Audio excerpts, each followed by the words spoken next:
নমস্কার বন্ধুরা, গণেশ চতুর্থী হল ভগবান গণেশের জন্মোৎসব, যা ভাদ্র মাসের শুক্লপক্ষের চতুর্থী তিথিতে পালিত হয়।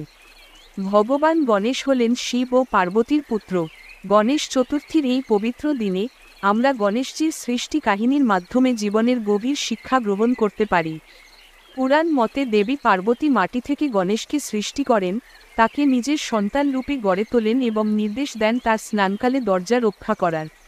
ঠিক তখনই মহাদেব শিব ফিরে আসেন এবং গণেশ তাকে প্রবেশ করতে বাধা দেন, কারণ তিনি মা পার্বতীর আদেশ পালন করছিলেন।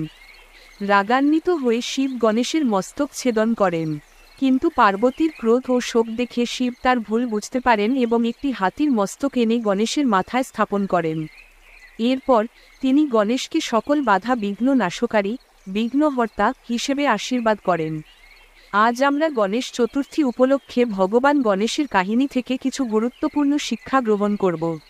ভগবান গণেশ হলেন জ্ঞান, বুদ্ধি ও সৌভাগ্যের দেবতা। তার কাহিনী আমাদের শেখায় যে জীবনে বাধা বিপত্তি আসবেই, কিন্তু সেগুলোকে অতিক্রম করার জন্য আমাদের ধৈর্য ও বুদ্ধি প্রয়োজন। গণেশের হাতির মাথা আমাদের স্মরণ করিয়ে দেয় যে জীবনের প্রতিটি সমস্যার সমাধান আছে, শুধু আমাদের সঠিক দৃষ্টিভঙ্গি ও বুদ্ধি প্রয়োগ করতে হবে। তার বড় কান আমাদের শেখায় যে আমাদের সবসময় অন্যদের কথা মনোযোগ দিয়ে শুনতে হবে এবং তাদের সমস্যাগুলো বুঝতে হবে। গণেশ চতুর্থীর এই শুভ দিনে আসুন আমরা ভগবান গণেশের আশীর্বাদ প্রার্থনা করি, যাতে তিনি আমাদের জীবনের সমস্ত বাধা দূর করেন এবং আমাদের জ্ঞান ও বুদ্ধি দিয়ে সমৃদ্ধ করেন। ও গণেশায় নমঃ। আপনাদের সবাইকে গণেশ চতুর্থীর শুভেচ্ছা।